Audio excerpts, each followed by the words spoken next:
Nagkikwento po yung mga anak ko sa akin. Tinatanong daw sila ng mga kaklase nila sa school, bakit ba walang katigil-tigil yung mama niyo sa pagtakbo? Sa social media nga, may meme na inilabas, hugot line daw, si Risa Ontiveros never say die. So bakit nga ba ako walang katigil-tigil? Health is simply one of the core issues of our time. Ang sakit ay parehong sanhi at epekto ng kahirapan.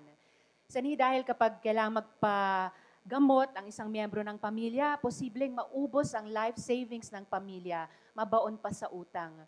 Epekto dahil marami ring sakit na dulot ng kawalan ng akses sa malinis na tubig, nutrisyon at iba pa. Sa pamamagitan ng mahusay na serbisyong pangkalusugan, malalabanan din natin ang kahirapan.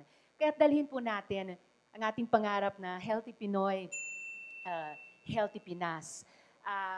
Ito po ay panata habang may sakit na tinataboy sa ospital o pamilyang namumulubi dahil sa pagpapagamot, hindi tayo titigil. We have to keep trying because there's no other option.